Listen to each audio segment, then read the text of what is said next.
Yes, Belaji, you can go ahead.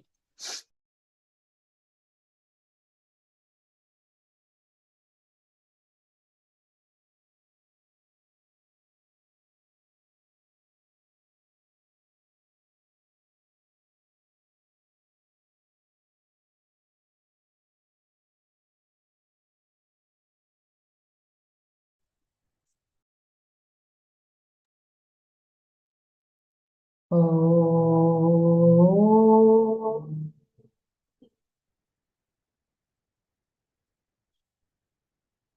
Om.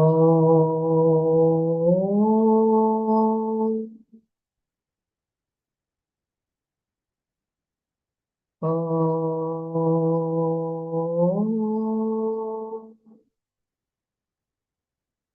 गुरुर्ब्रह्मा गुरुर्विष्णुः गुरुर्देवो महेश्वरः गुरु साक्षात् परब्रह्म तस्मै श्री गुरवे नमः अखण्डमण्डलाकारं व्याप्तं येन चराचरं तत्पदं दर्शितं येन तस्मै श्री गुरवे नमः श्रुतिस्मृतिपुराणानाम् आलयं करुणालयं नमामि भगवत्पादं शङ्करं लोकशङ्करम् ॐ सहना भवतु सहनौ भुनक्तु सह वीर्यं करवावहै तेजस्विनावधीतमस्तु मा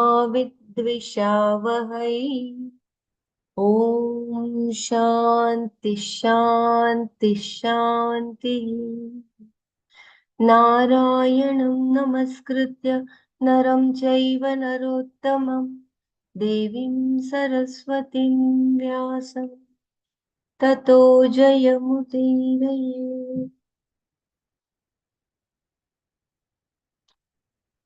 हरि ओम जय गुरुदेव. As per the guidance of Brahmaraji, we are beginning Tatvabodha today. The Manana of Dvichatvarimshat, I believe yesterday we had almost completed. If someone wants to have, then we can have, I think, after we finish reading for a little while this Tatvabodha. I hope it is agreeable to us all.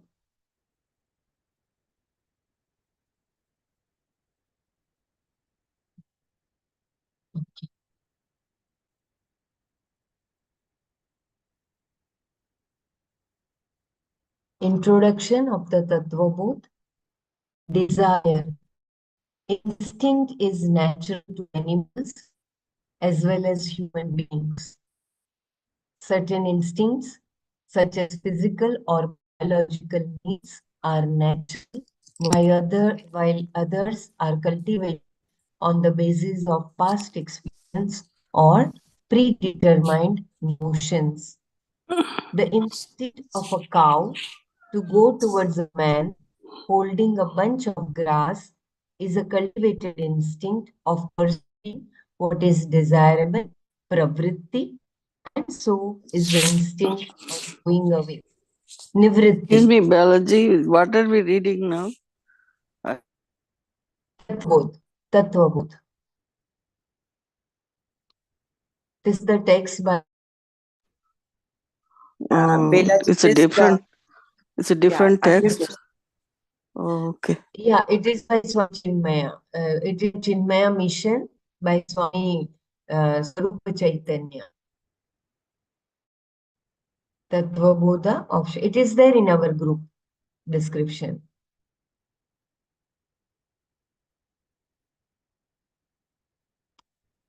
Yeah, I will just begin. Desire, instinct is natural to animals as well as human beings. Certain instincts, such as physical or biological needs, are natural, while others are cultivated on the basis of past experience or predetermined notions.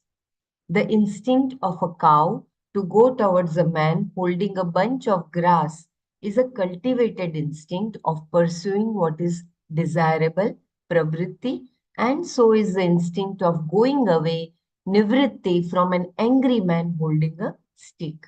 Both are based on past experience.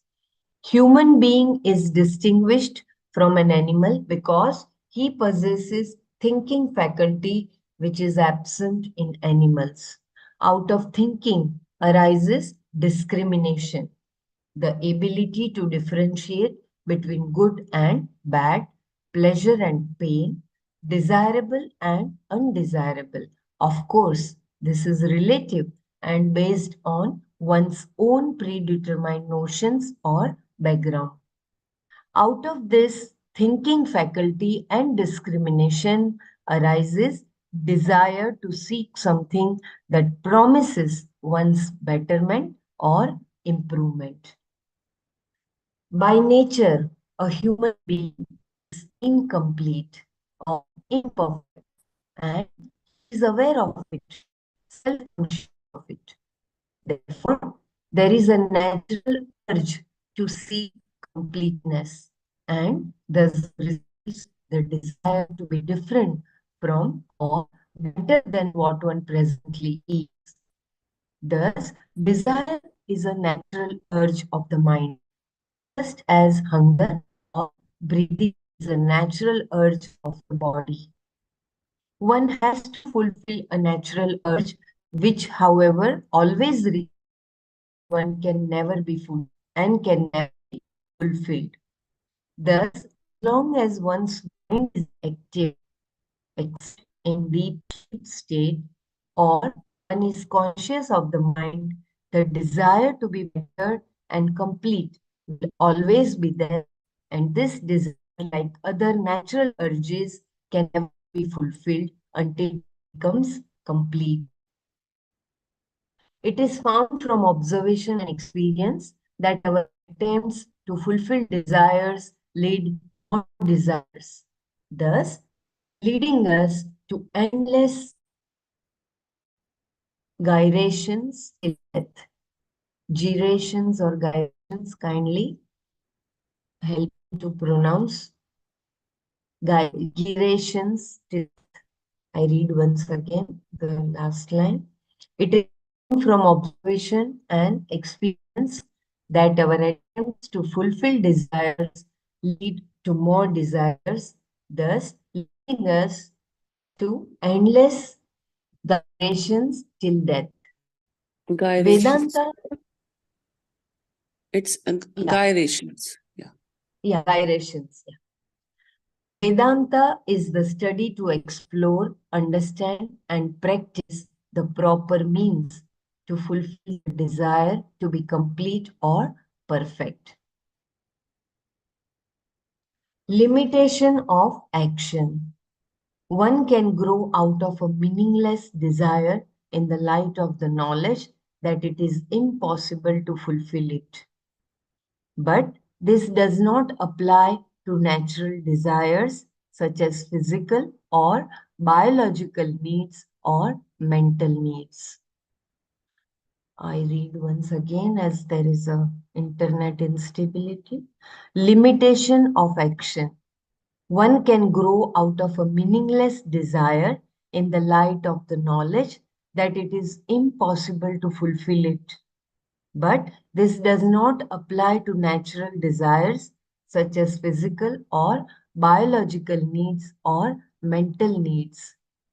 Since the desire to be complete or perfect is a natural and a universal desire, one cannot grow out of it in spite of the knowledge that it cannot be fulfilled by any actions.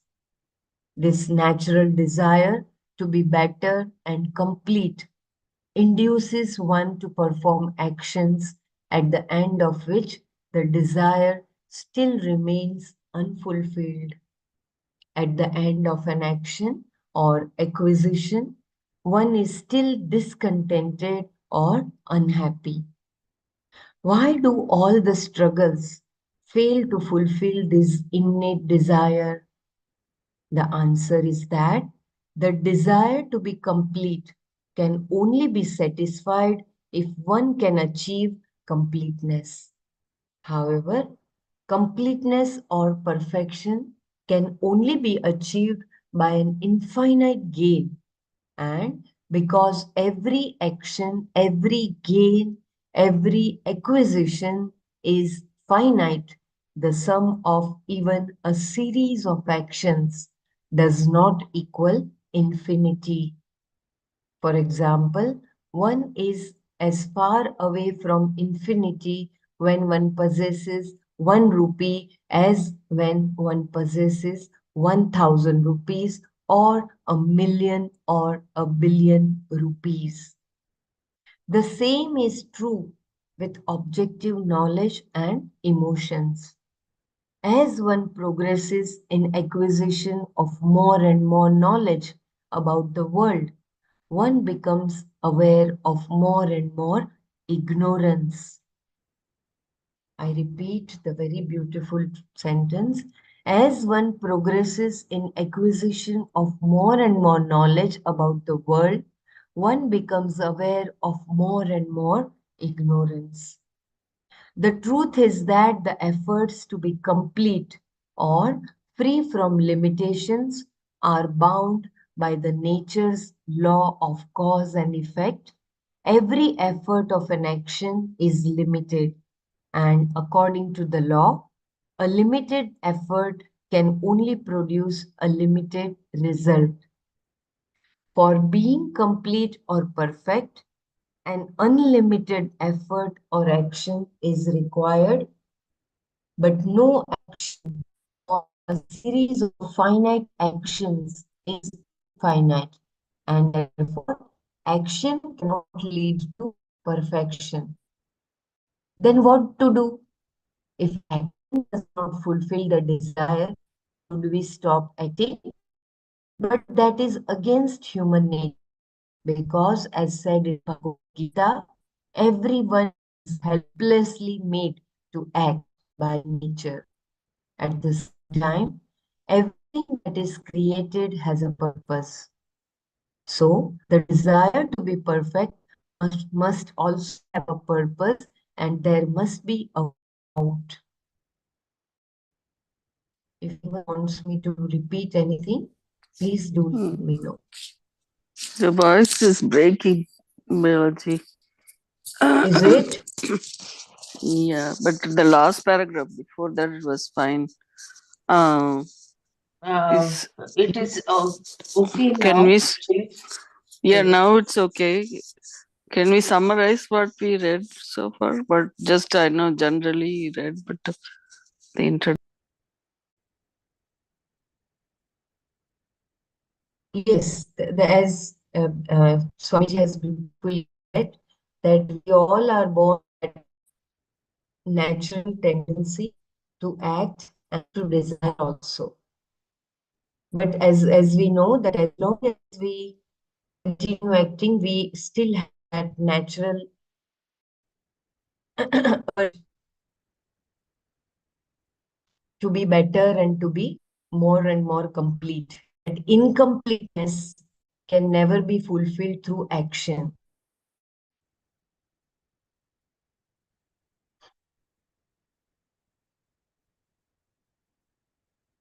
And as we progress in this knowledge about the world, we become more and more aware of how ignorant we are.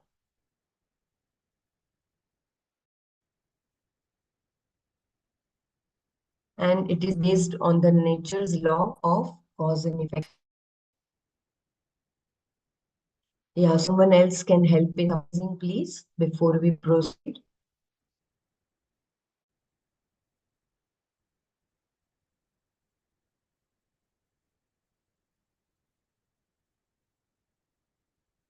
We cannot stop acting because that will be against the human nature, as said in the Bhagavad Gita. So, as mentioned, everyone in Bhagavad Gita, everyone is helplessly made to act by nature.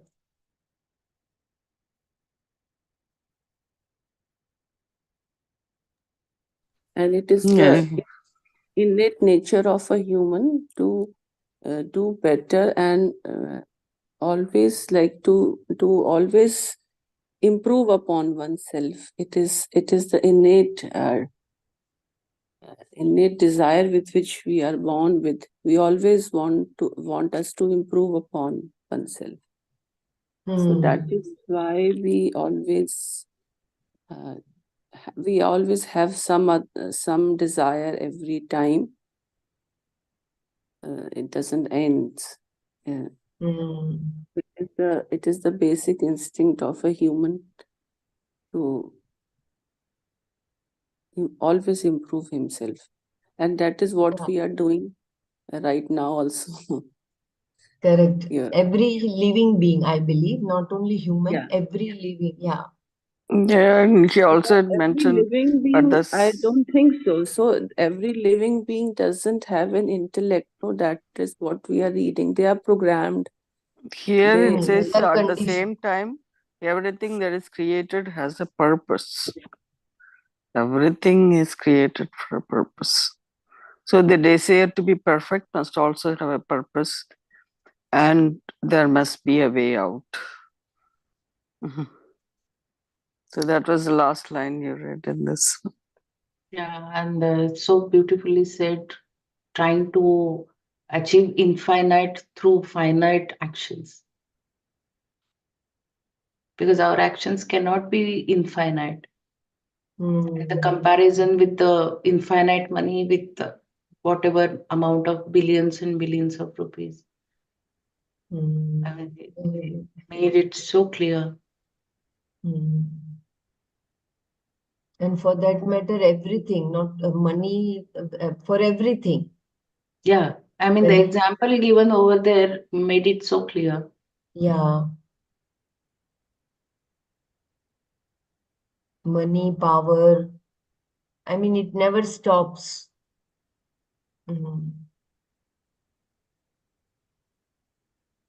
one line you read twice, that about that ignorance. The more you know, the more you will know about ignorance. That was also mentioned in Nirvan Shatkam by Yeah. Swamiji, when he said that the more you get aware, the more problems you create in your life. Like more a person who is totally ignorant, he is happy. So the more you try to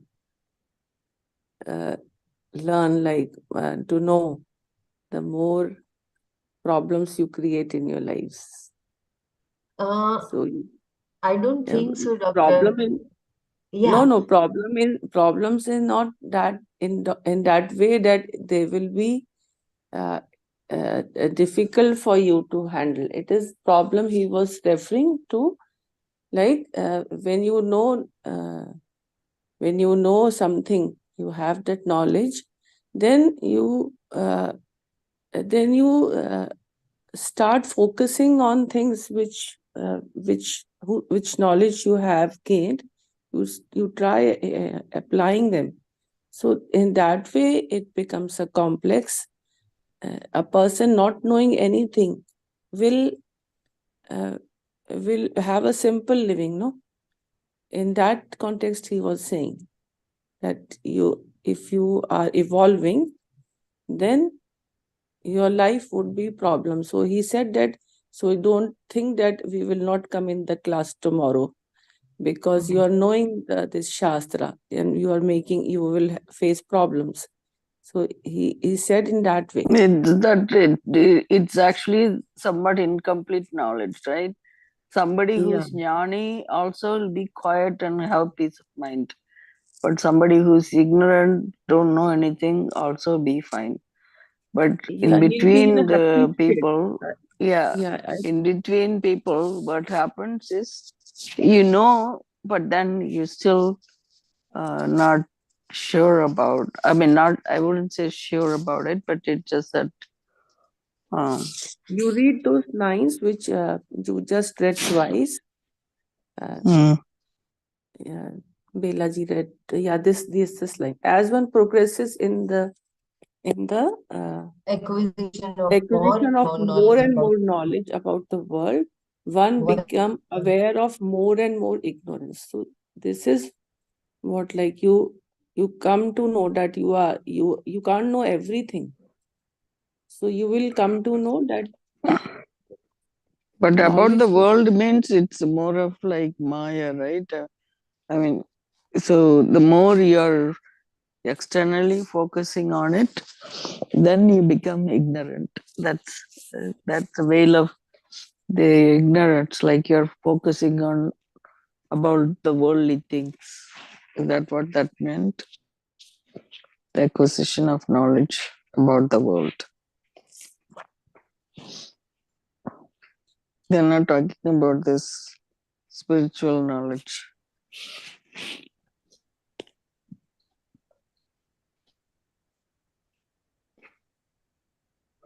Yeah, you are right. It is Swamiji, even I think once the example of the flower, like the flower, how much do we know about the flower? We believe that we know everything, but there is so much.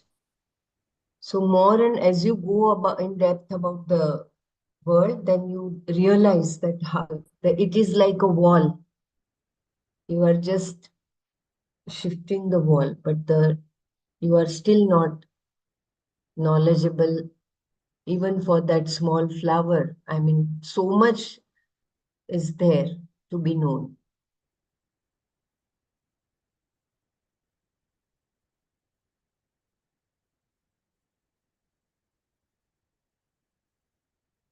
Yeah, that is true also. Yeah, because we only have limited knowledge about things. And we believe we know everything, even Yeah. with that limited, finite knowledge. Knowledge we know is only like the finite knowledge. We don't know everything. There is a limitation to our seeking, gaining knowledge. Yes, we can continue, or anyone else wants to say. This desire part was very nice. Very foundation, it is a foundation. So it has to be clear. The example of money is so beautiful, as Mrinalji rightly pointed out.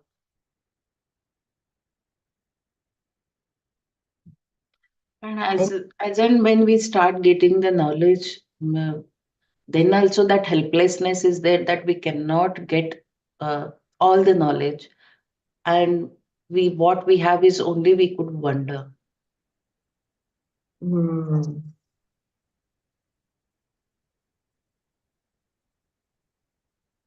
If anyone remembered that shloka where Bhagavad Gita, Bhagwan had said that the human being helplessly do that, in that karma action part. I'm not able to recall it. So in between also, if anyone can recall, just let me know. It is very beautiful shloka. Bhagwan's word it is. Okay, I will read ahead. So, and as Dr. Mara pointed out, that everything that is created has a purpose. So the desire to be perfect must also have a purpose, and there must be a way out. Accomplishment of the accomplished. Every act is performed to accomplish something, and three factors are involved in this process. The thing to be accomplished, sadhya, the means of accomplishment, sadhana, and the person who strives to accomplish, sadhaka. By a proper and an adequate effort, prayatna, one can accomplish anything that is unaccomplished. Asiddhasya siddhi. Asiddhasya siddhi. I read once again. Every act is performed to accomplish something, and three factors are involved in this process. The thing to be accomplished, sadhya, the means of accomplishment, sadhana, and the person who strives to accomplish, sadhaka. By a proper and an adequate effort, prayatna, one can accomplish anything that is unaccomplished. Asiddhyasya siddhi. Asiddhasya siddhi. However, no effort or action is required to accomplish that which is already accomplished. I need not make any effort to acquire a head over my shoulders. Please remember this example. It is very, very clear. Completeness or perfection falls in the category of the already accomplished, and no action or effort is required to accomplish it. Any effort spent with that objective is obviously in vain. But what is the already accomplished as applied to perfection? It is like a key bunch that is in one's pocket while one is searching all over to find it. Finally, when one finds the key bunch, it is like the accomplishment of the accomplished. It is not the action of searching the keys everywhere that led one to find them, but it is the realization that the bunch was in the pocket. The story the story of the 10th man is very appropriate. 10 young boys who went out for a picnic had to cross a river. They decided to swim across. At the other end, the leader of the group counted the members to make sure everybody had reached safely. Upon counting, he found only 9 boys. He was much worried and asked another boy to count.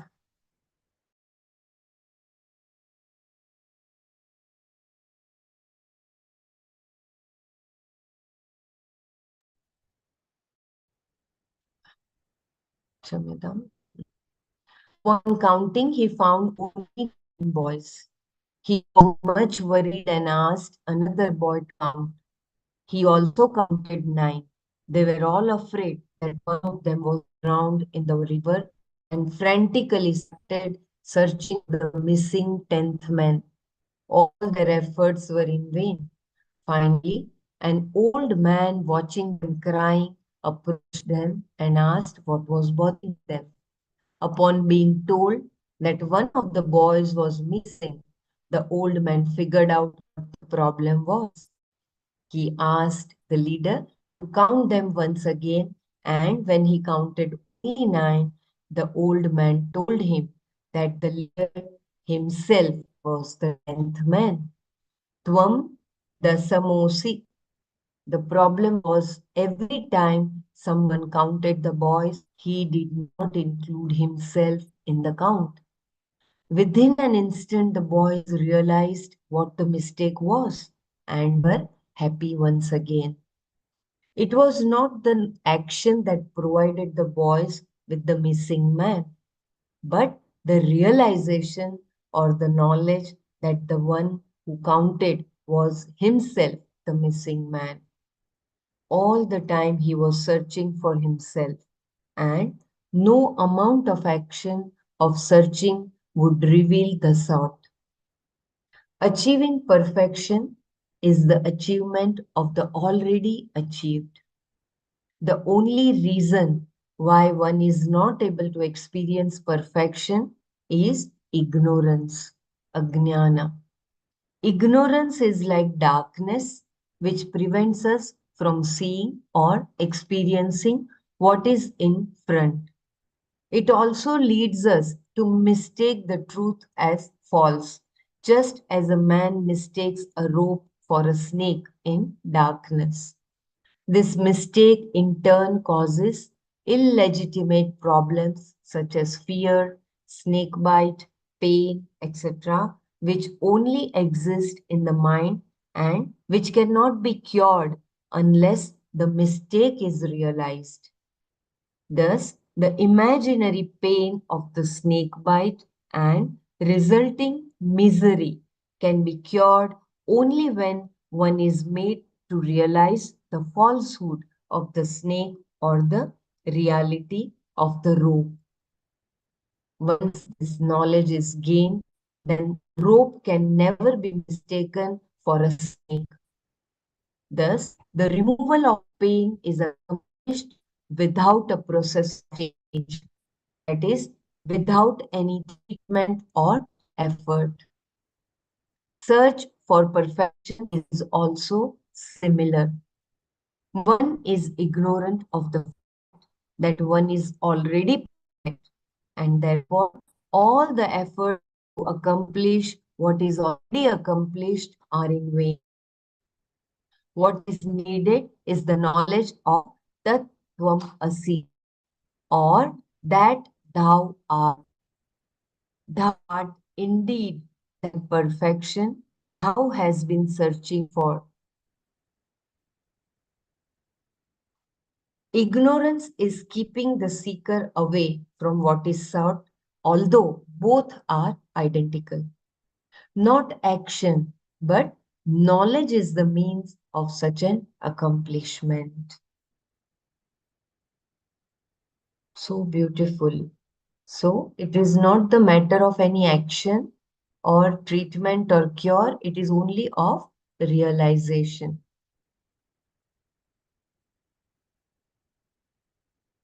You are that. You are already perfect, you are already complete. The only thing is, we are ignorant about that fact. The story of 10th man and the bunch of keys are already in our pocket. Like the woman had already her child with her, but she was searching in the whole village. Or sometimes our glasses are already there and we are searching everywhere. So it's just a matter of realization. If you want me to read or repeat or share, please let me know. So ignorance has two uh, like uh, parts, we can say. Like ignorance is that you are unable to see, like you don't experience that. And secondly, if you are ignorant, you will have that false this thing. Aham alpagnya, aham kinchidnya. Yeah. So Yeah. on the experience part and as well as on the like taking it as something as a false picture of that is both things are involved in ignorance. You don't see the right thing, like you don't experience, you don't have the knowledge, you don't experience it. And secondly, if you have some little, then you out of ignorance you interpret it differently. So both things are happening in ignorance. Correct. In ignorance only, we continue to find that infinite happiness through finite means, which will never be possible.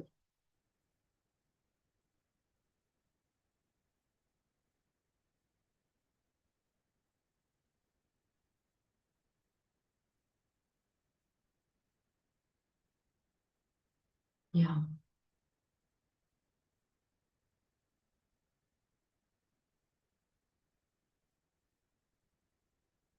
The teaching, the teacher, and the taught. The Shastra dealing with the method of gaining the knowledge to achieve perfection is Vedanta. Vedanta is not a book, but the knowledge which is beginningless, Anadi, and therefore created by the same Father who created the universe. In the ancient times, it did not exist as a book or books, but were traditionally transmitted verbally from teacher to taught. This tradition is called Karna Parampara. Karna Parampara. Vedanta also includes Yoga Shastra, the science of yoga. Yoga is a method by which one attains a proper state of the mind that is necessary to receive the knowledge.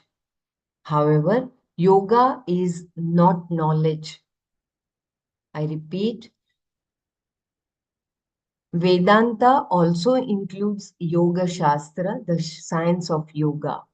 Yoga is a method by which one attains a proper state of mind that is necessary to receive the knowledge.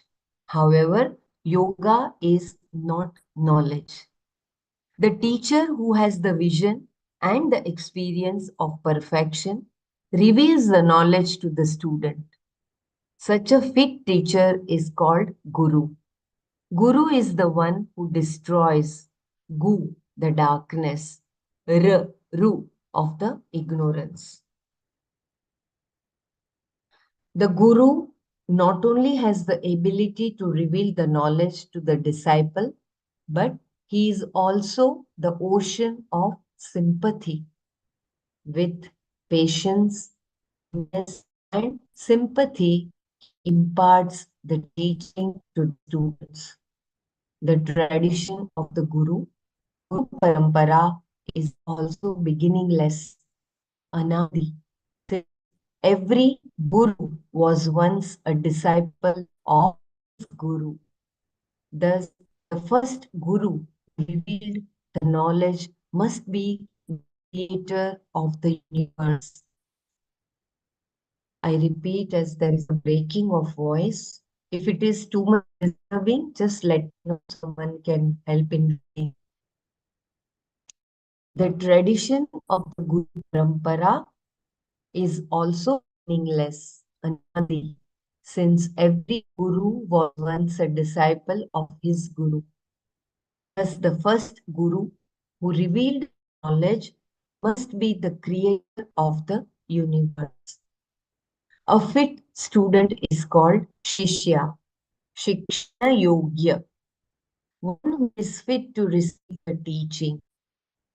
Necessary preparation is required on part of the student before a teacher can impart the teaching.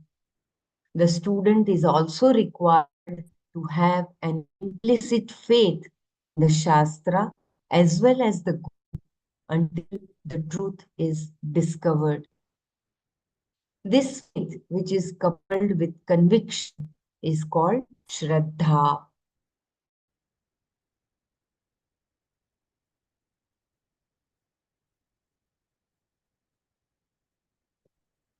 So it was from the creator, the knowledge. Now in book form we are reading, but in earlier times it was Karna Parampara. And so we would have that faith in the Shastra Pramana as a preparedness from our side as a Shishya. Whatever our Guru says, we must have that faith, Shraddha. Knowledge. Two factors are required to gain the knowledge. Prama of an object, the object prameya, and the valid means of knowledge pramana. Thus, in order to gain the knowledge of a pot, the pot should be present within the scope of perception and the eyes, backed by the attention of the mind, because all knowledge takes place in the mind. So, mind should be functioning. If eyes alone are functioning, but the mind is not present, the knowledge of pot cannot take place. In this case, eyes and the mind together form the valid means of knowledge, pramana, and the pot is the thing to be known, prameya. The knower of the pot is called pramata. The knowledge, Brahma, is of two types, Pratyaksha or direct and Paroksha or indirect. The knowledge of the pot gained by looking at it is the direct knowledge. However, if the pot is not present within the sight of an individual, then the knowledge obtained by listening to its description is indirect knowledge.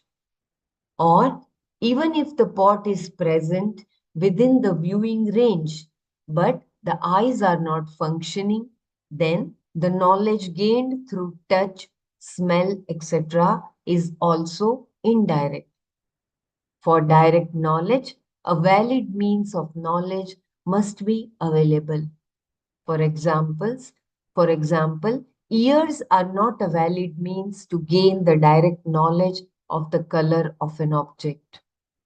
When the prameya and the pramana are present, the knowledge occurs instantaneously and definitely. Seeing a pot is an instantaneous process. No action is involved in the process of knowledge because it only involves the operation of the means of knowledge.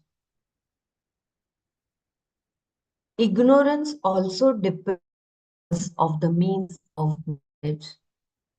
We may have heard a great deal about a person, but have not seen him. And even if we happen to be in his presence by a chance, we do not gain the knowledge of his presence. We are ignorant of the person because we have not seen him before. I repeat, we are ignorant of the person because we have not seen him before. As soon as someone informs us that the person we were looking for is right in front of us, an instant knowledge revealed to us. Here, the words of the informer become the means of knowledge or pramana. Only direct knowledge is complete.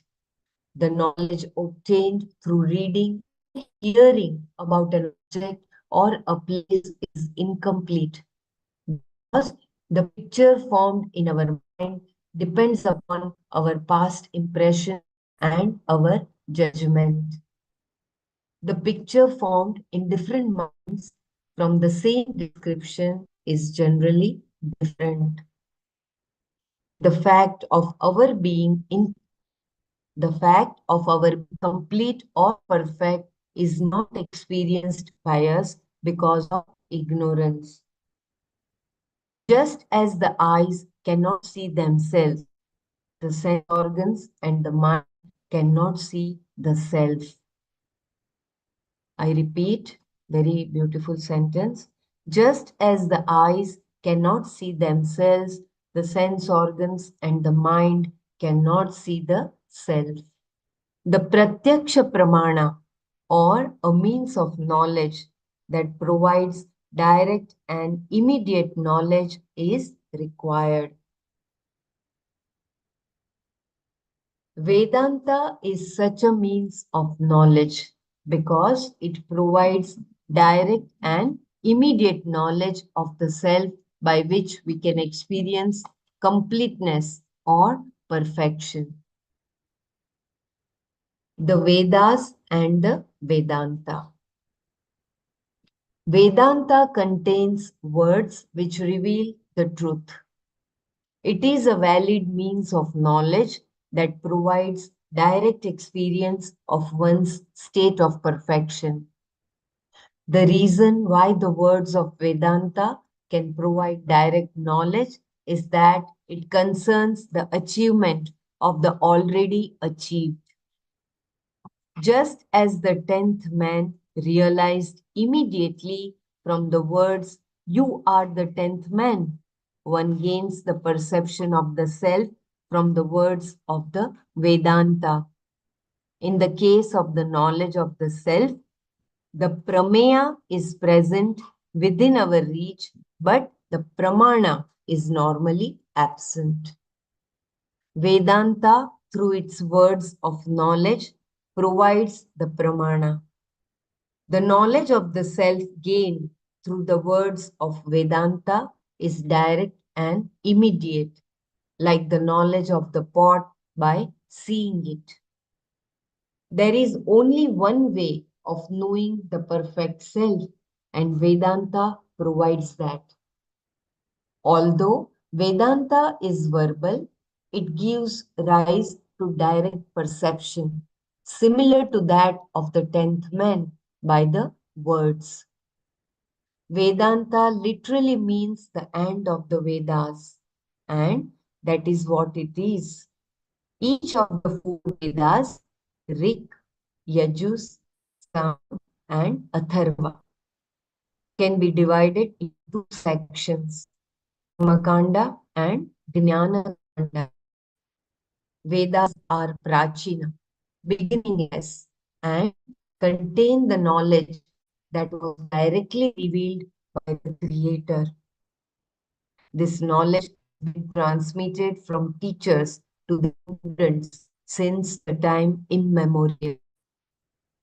The knowledge was transmitted to qualified students worthy of receiving this prachina knowledge. Such a student is also called Prachina Yogya.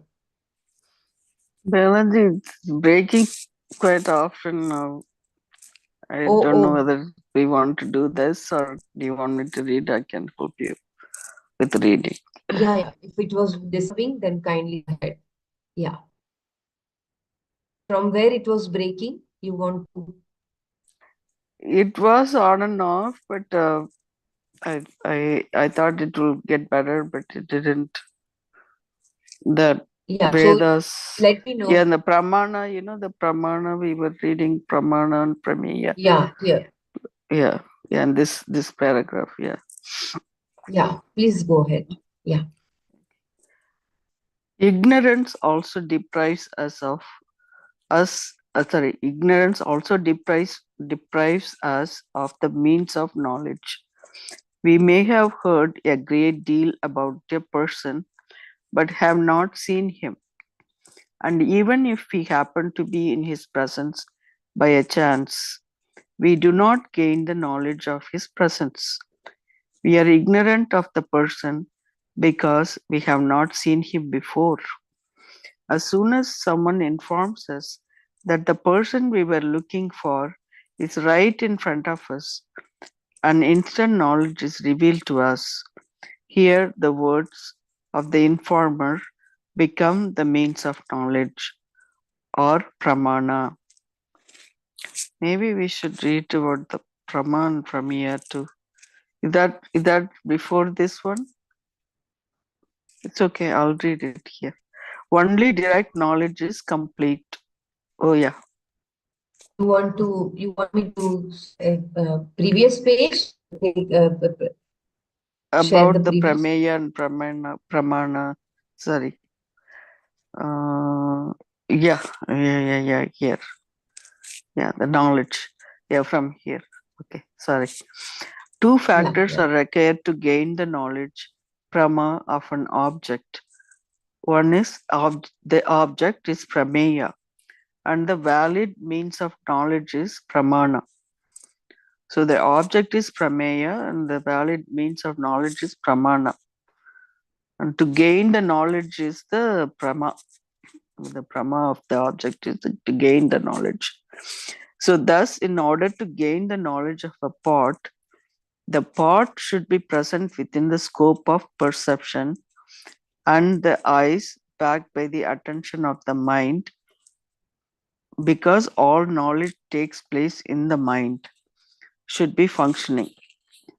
If eyes alone are functioning, but the mind is not present, the knowledge of pot cannot take place. In this case, eyes and the mind together form the valid means of knowledge, pramana. And the pot is the thing to be known, is prameya, it's an object. And then the knower of the pot is called pramata. The prama is the gaining the knowledge. The knowledge is the prama is of two types. Prama itself, two types. It's the pratyaksha knowledge, pratyaksha or direct, or paroksha or indirect. Okay. The knowledge of the pot gained by looking at it is the direct knowledge. However, if the pot is not present within the sight of the individual, then the knowledge obtained by listening to its description is indirect. Okay. Indirect knowledge. Or even if the pot is present within the viewing range, but the eyes are not functioning, then the knowledge gained through touch, smell, etc. is also indirect. For direct knowledge, a valid means of knowledge must be available. So, for direct knowledge, a valid means of knowledge must be available. For example, ears are not valid means to gain the direct knowledge of the color of an object. So, the eyes and the mind is correct for the spot example. When the prameya and the pramana are present, okay, then knowledge occurs instantaneously and definitely. Seeing a part is an instantaneous process. No action is involved in the process of knowledge because it only involves the operation of the means of knowledge. Ignorance also deprives us of the means of knowledge. So this is the one I read. We may have heard a great deal about a person, but have not seen him. But if we happen to be in his presence by chance, we do not gain the knowledge of his presence. We are ignorant of the person because we have not seen him before. As soon as someone informs us that person we were looking for is right in front of us, an instant knowledge is revealed to us.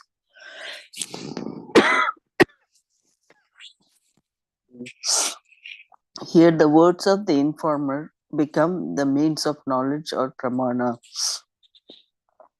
Only direct knowledge is complete. The knowledge obtained through reading or hearing about an object or a place is incomplete because the picture formed in our mind depends upon our past impressions and our judgment. Sorry, Balaji, I don't know, lately I'm getting cough with cold. You want me to read, Dr. Mara? Yeah, go ahead, please. Only direct knowledge is complete. The knowledge obtained through reading or hearing about an object or a place is incomplete because the picture formed in our mind depends upon our past impressions and our judgment. The picture formed in different minds from the same description is generally different. The fact of our being complete or perfect is not experienced by us because of ignorance. Just as the eyes cannot see themselves, the sense organs and the mind cannot see the self. A pratyaksha pramana or a means of knowledge that provides direct and immediate knowledge is required.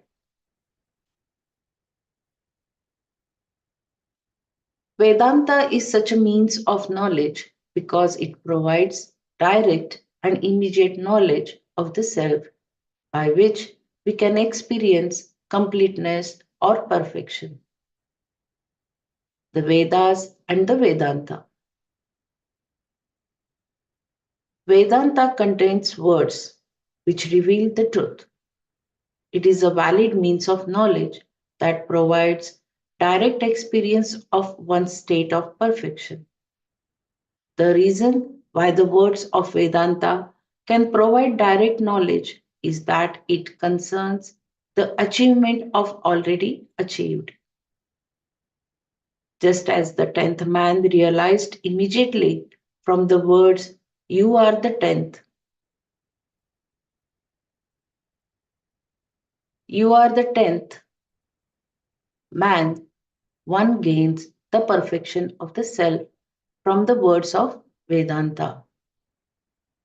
In the case of knowledge of the self, the prameya is present within our reach, but pramana is normally absent. Vedanta, through its words of knowledge, provides a pramana. The knowledge of the self gained through the words of Vedanta is direct and immediate, like the knowledge of the pot by seeing it. Should I read this paragraph once again or should I go ahead?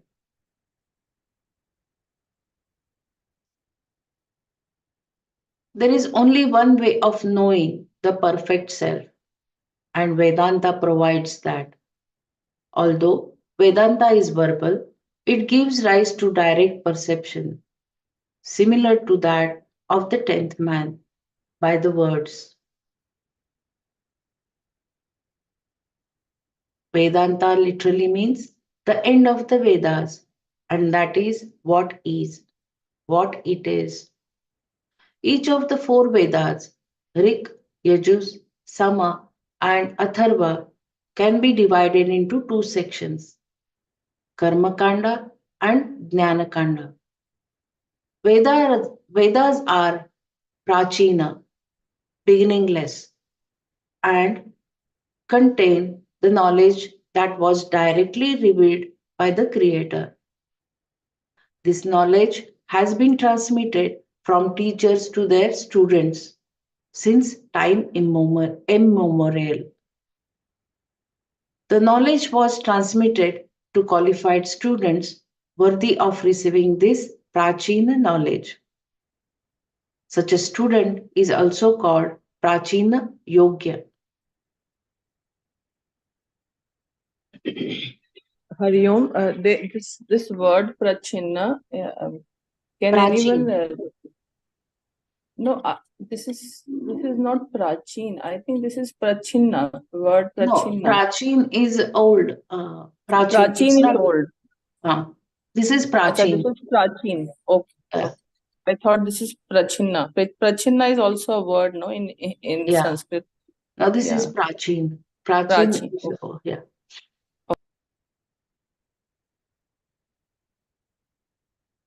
The Karma Kanda of the Vedas describes different deities, the rituals to be performed, and the methods of performing them to achieve various ends for worldly gains or for material gains hereafter.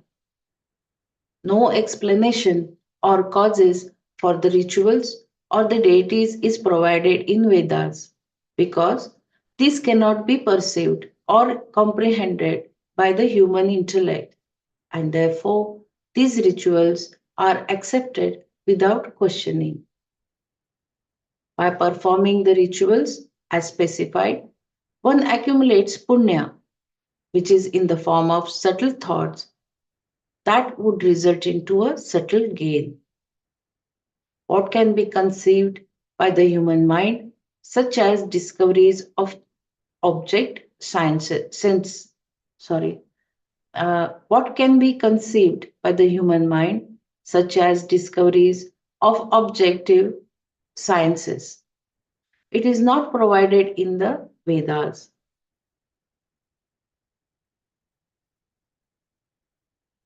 The gains achieved by performing the rituals of the Karma Kanda are utilitarian in nature and therefore do not provide ultimate happiness.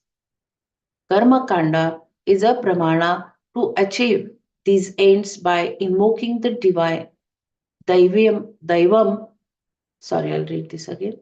Karma Kanda is a pramana to achieve these ends by invoking Daivam, which is not within the control of human beings.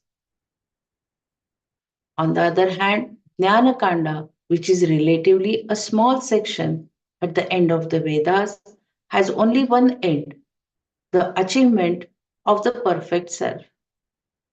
Because the Jnana Kanda is at the end of the Vedas, it is called Vedanta. The knowledge of Vedanta is not a means for some other end, but the end in itself.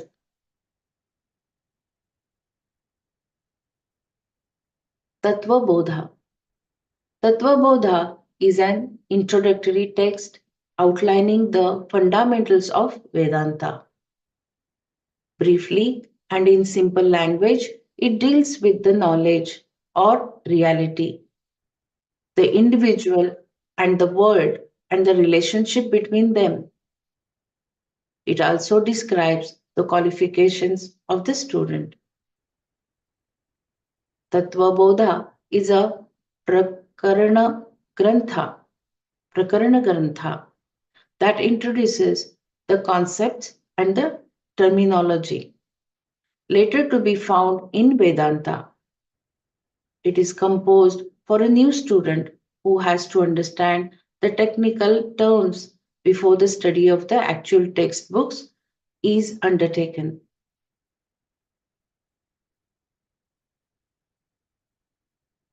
The text is composed in the form of dialogue between the teacher and the disciple.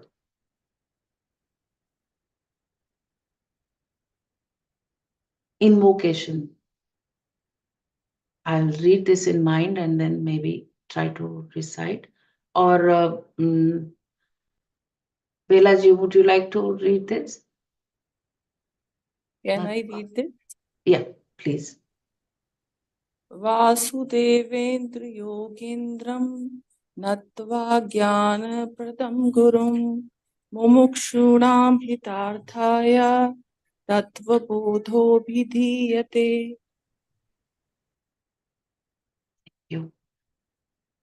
Having saluted Sri Vasudeva, the king of yogis, the Guru who is bestower of jnana, the knowledge of the truth, the Tatvabodha, the knowledge of the truth, is expounded for the benefit of the seekers after liberation.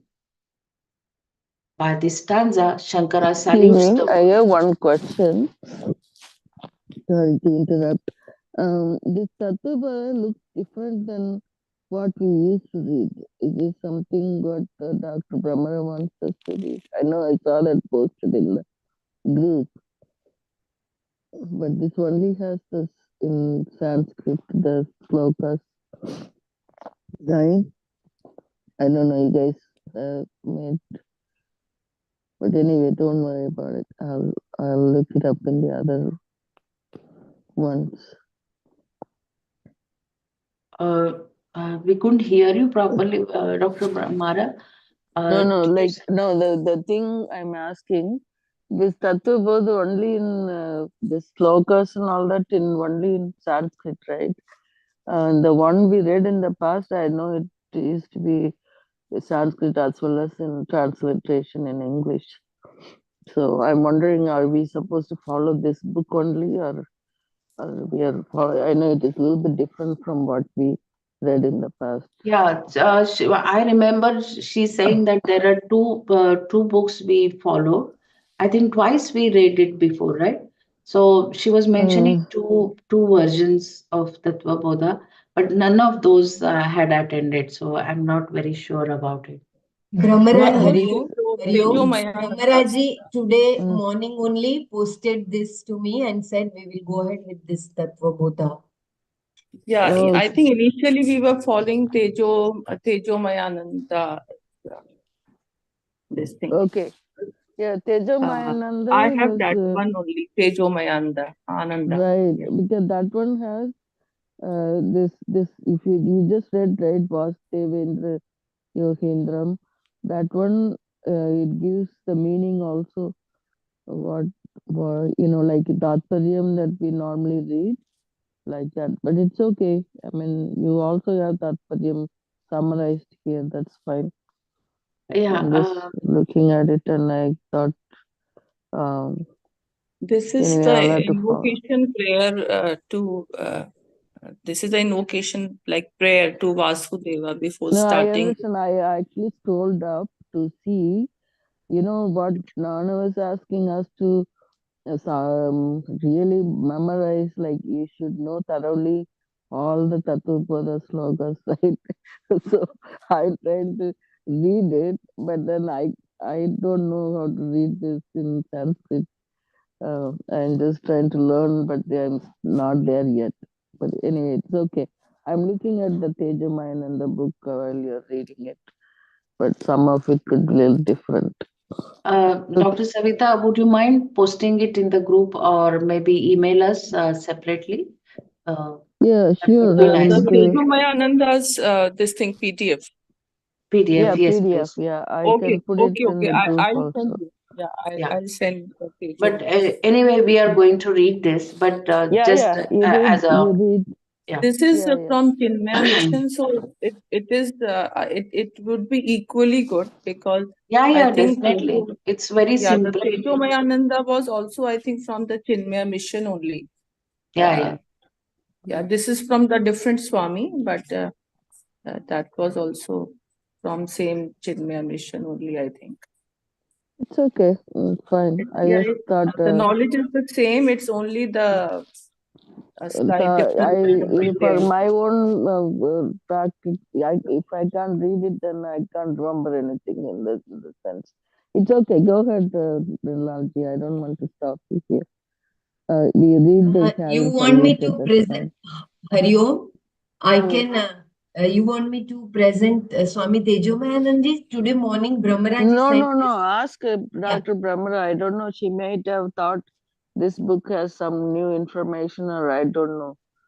I just don't want to Because change I anything. specifically asked her which one, then she said this one. So, Oh, okay. Maybe she I don't know. She forgot, or we had. Okay, go ahead, Ms. Mrinalji. Maybe we can post it and ask her whether we can continue with this. Yeah.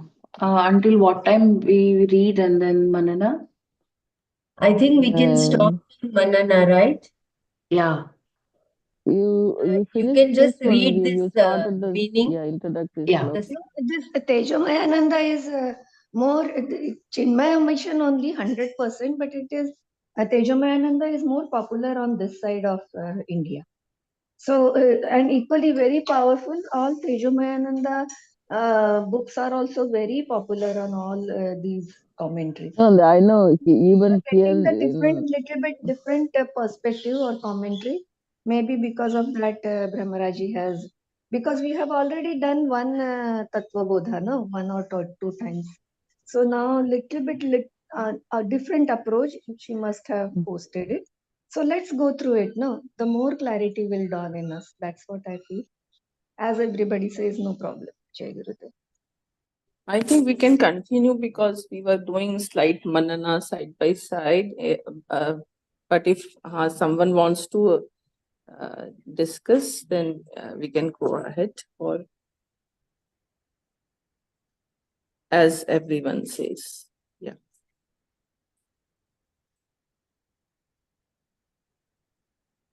Let's We go can ahead start. with. Yeah, we can start the Tatvabodha. That was just an introduction. So I think we can, Yes. 5-10 minutes we can read, I think. Okay. Having saluted Sri Vasudeva, the king of yogis, the Guru who is the bestower of jnana, the knowledge of the truth, the Tatvabodha, the knowledge of the truth, is expounded for the benefit of the seekers after liberation. By this stanza, Shankara salutes the Lord Sri Vasudeva, who is the Gita Acharya and hence the Guru and bestower of knowledge, who is also the Yogeshwara, Yogindra. It also serves as salutations to his personal Guru Sri Govinda.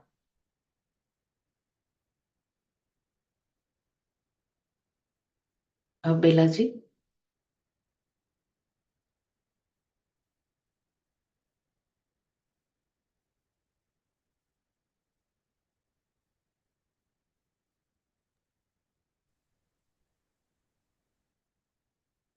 Yeah, it also serves as salutations to his personal Guru Sri Govinda Bhagavad Pada, the Govinda being a synonyms for Vasudeva.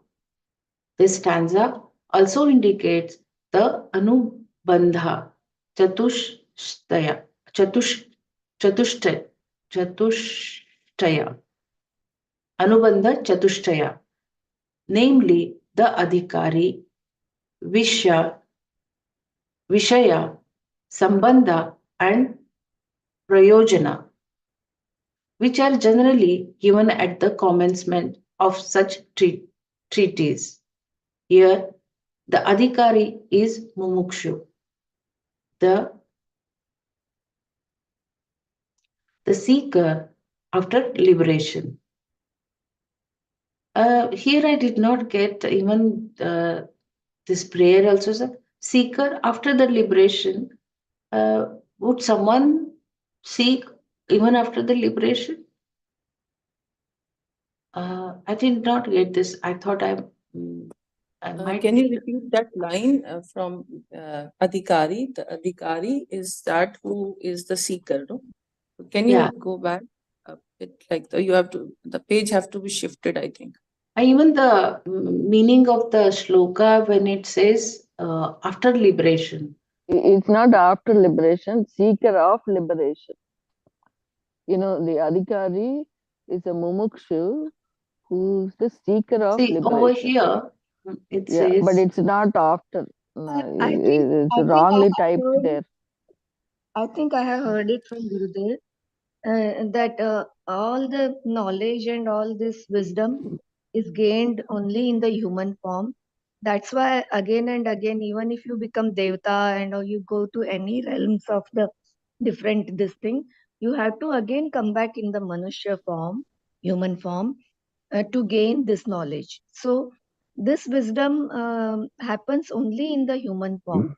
Once you leave the body, then there is no any further growth as such to have the wisdom. You will have to come back again in the human body.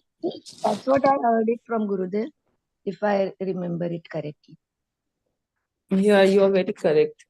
It is only through the human form that liberation is achieved. So, with all the punyas we have done, we reach the different lokas, like for Dev lokas, but to liberate from all of Papa and Punya, we have to be reborn as a human only. This I read or heard some in some discussion. Actually, if you see from the broader perspective, we are really very, very, very fortunate, isn't it? We are having the human form, we have the Guru, we have this inclination of sitting together, Sangha, and going through the knowledge. I think very handful people on this earth, and we are one of them. Actually, let us pat our backs and move ahead with more determination. Jai Gurudev. It's good. But the question here is she asked, Tatvabodha is expounded for the benefit of the seekers after liberation. Is that what you're trying to explain about this? Yeah, I mean, a question arose over here. I thought there will be explanation. But again, Yeah, it says after liberation. Maybe right. seekers of liberation, we That's can what it says understand. in the Yeah, previous book, but then here it says after liberation. after liberation. Yeah, I'm Once, hoping it I can be think once you are helpful. liberated, what will you be seeking? This was my question. That's not Yeah, how we'll it check works. with the Brahmaraji, maybe. Yeah, that's Yeah. maybe. Should I turn the page? Yes, please. Yeah. Because even here it says, Tatvabodha, the knowledge of Tattva or the truth. Seeker after liberation. See here also, it says after liberation. Vishaya is Tatvabodha, the knowledge of the Tattva or truth. Sambandha is the relationship between the thing to be known and that which tells it. Here, the Vastu to be known is Brahman. The Tatvabodha is that which speaks of it. Prayojana or the benefit, phala, is mumukshunam, hita, or fulfillment of the desire for liberation of the seeker. With this, we get into text proper. I think we can stop here for whatever manana we want to do, and then there will be time to play the Nirvana should come out, right? Or you want me to read further?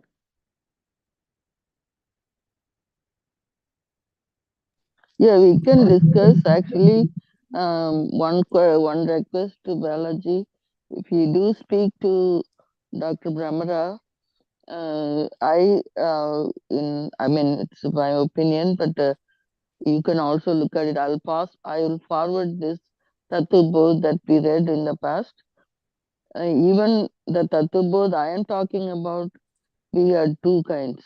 That was one Chinmaya mission. There is another one which is a little different. And they both are, I think, Chinmaya only.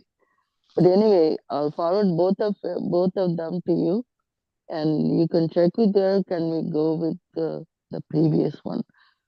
Because the reason I'm telling you this Adigari and all this thing, this Vishaya and all this, it's clearly described in that previous one with Tejaman and this clearly. Here it's very short, and then it went to the next part also.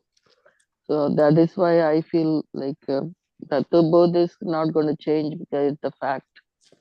So I don't know what new things in here, but you can always check with her. I just wanted to let you know what I see. Uh, if you don't mind, Dr. Mara, can you please mail those two texts to me as well? Because I don't have those because I was not attending classes then regularly. Post it in the group itself, no, so everybody will get. Yeah. I don't know about the in the WhatsApp, but she could mail it to all. We have common group, right? Mail. Hariom, in our group description, all the texts Sorry, are there. the email is not with me. It's Uh-huh. with Dr. Brahmara, Okay. but I can post You it could in do the that in group. the WhatsApp. No worries. I thought Yeah. maybe it will be Yeah, I will the find it memory. if It I might take can more send it. memory. That's why I was saying mail. No problem. I'll try it. I'll try Oh, in either way and see which one works. I'll try it. Okay. yeah. Sure. Thank you. You're welcome.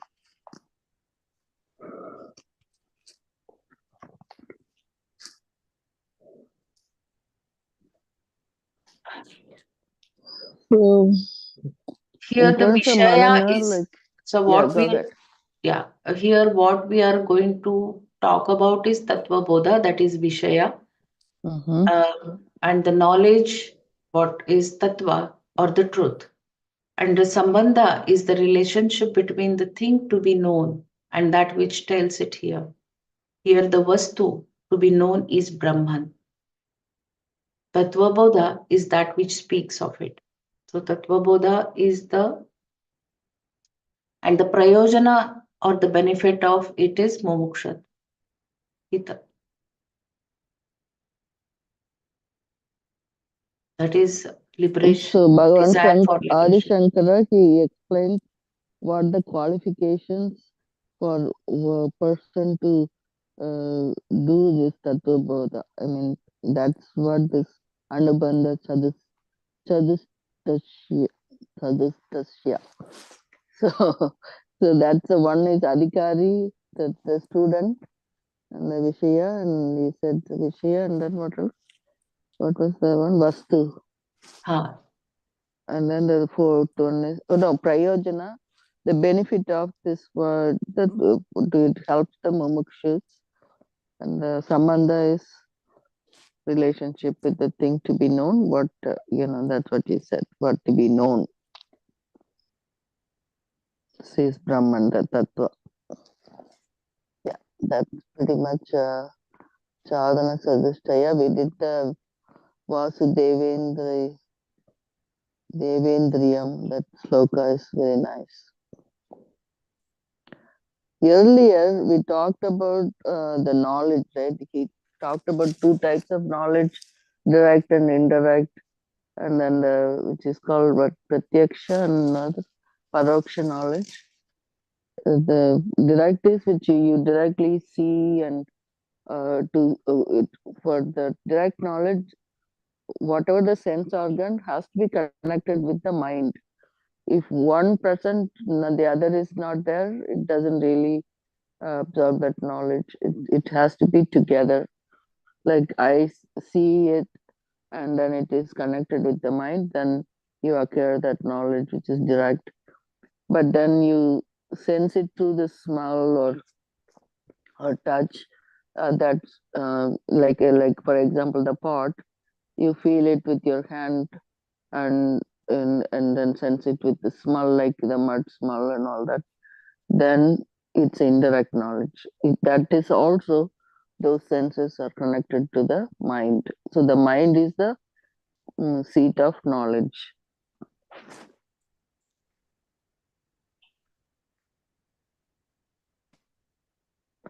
Before that, before the knowledge, oh yeah, we read about the prameya, and pramana. Prama is the knowledge, to gaining knowledge. That prameya is the object, and pramana is the means of knowledge. And pramata is the knower of the knowledge. That's pretty much what I gather from this. And Brahma is of two kinds, Pratyaksha and So Aparoksha. that, Is it? yeah, the knowledge. Aparoksha, Yeah, is it? What is paroksha. that? Aparoksha. No, not aparoksha. It's a paroksha knowledge. Paroksha. Yeah, Pratyaksha and Paroksha. yeah, pratyaksha and paroksha. Can you scroll down? I don't know if you scroll down. No, on the previous page it came.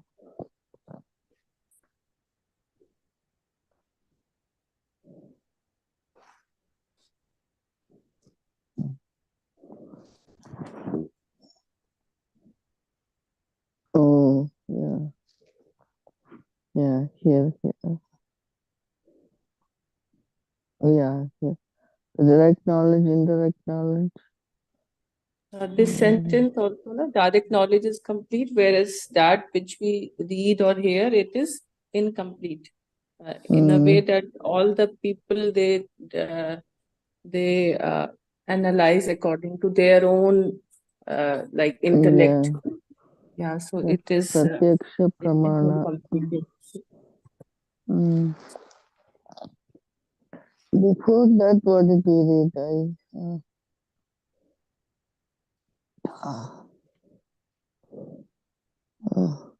In this introduction, gave Pratyaksha and Paroksha. paroksha. That's what I said. First one we read about desire and the limitation of actions, and the accomplishment of accomplished. And then what did we read? And the teaching, teacher, and taught. Knowledge. So the knowledge is the one we just talked about. The teaching teacher was about how the knowledge got. It's actually the creator who created the knowledge. It came from the creator. The knowledge came from the like Vedas came from him, and it is taught verbally or orally to the from guru to disciple, and that's how it's called Karna Parampara those days. And now, at least after Bhagavan Vedavyasa came, he wrote us this Veda, and then the part of uh, this four Vedas, right? And the Karma Kanda is the end of the Veda is called Vedanta, where is the Jnana Kanda, and the other 3/4 of the Vedas are the Karma Kanda.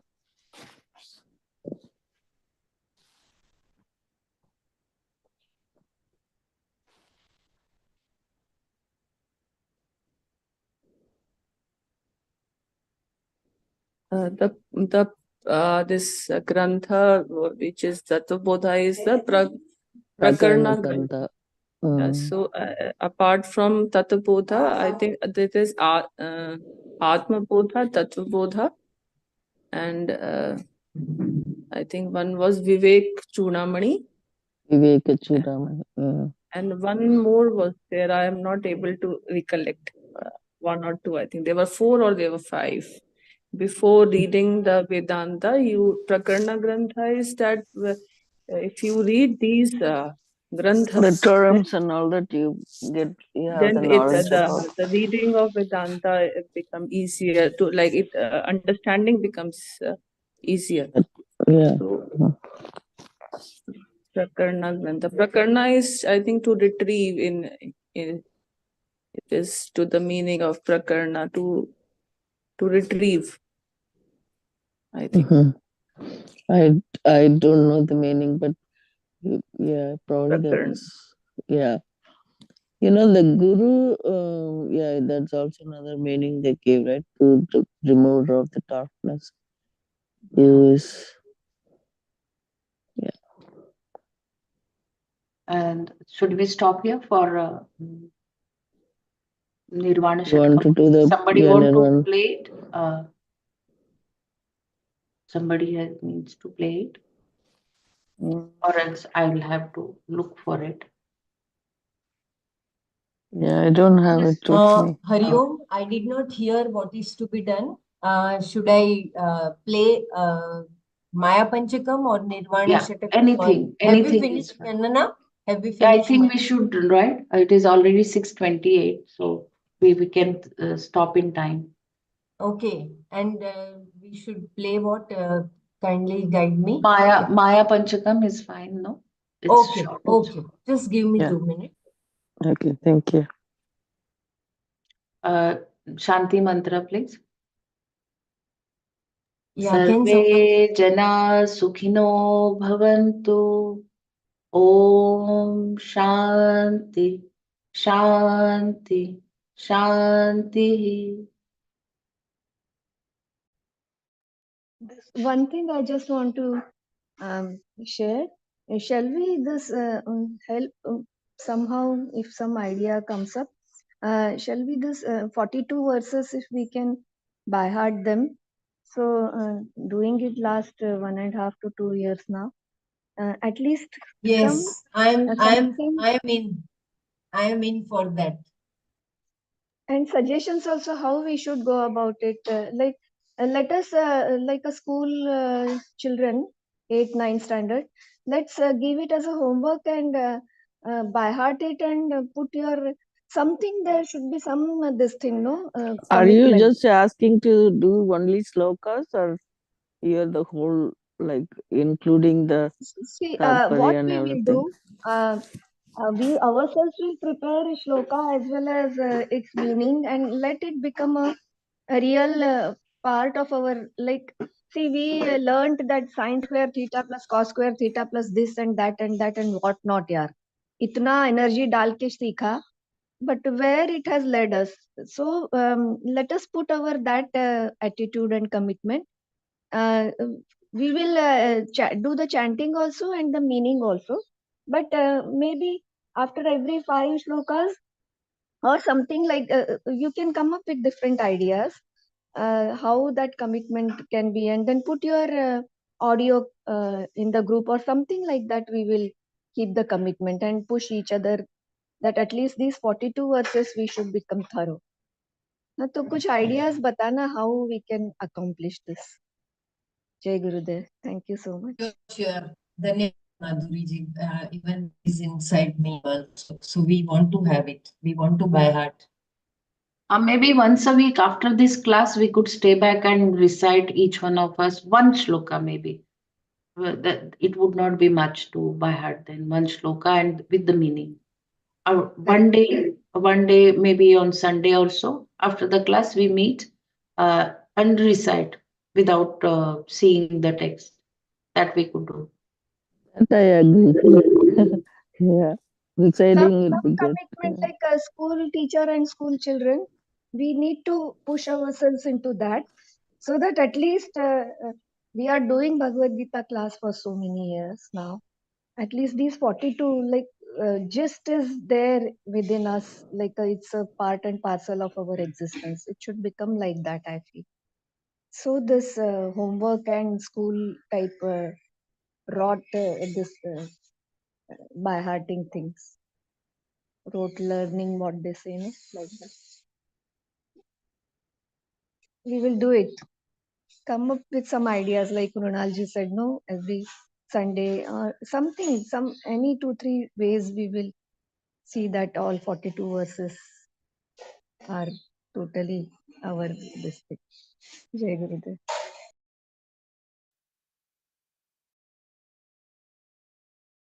Yeah, I will play the Maya Panchakam. We will definitely work out. Mirnal, one quick nitinmirin@yahoo.com. Is that your email? That's right. Okay. Thank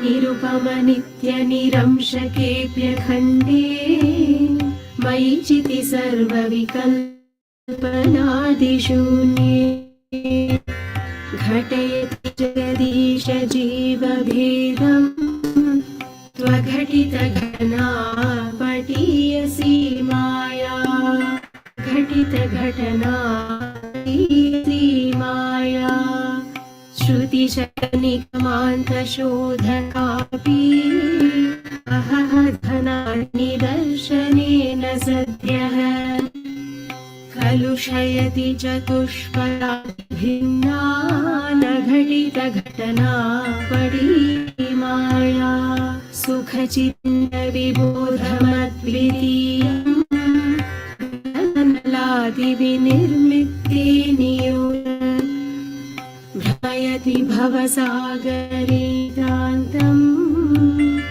त्वघटितघटना पटीयसी माया अपगतगुणवजातिभेदे सुखचितिविप्रविडाद्यहङ्कृतिं च स्फुटयति दारकेहमोहम्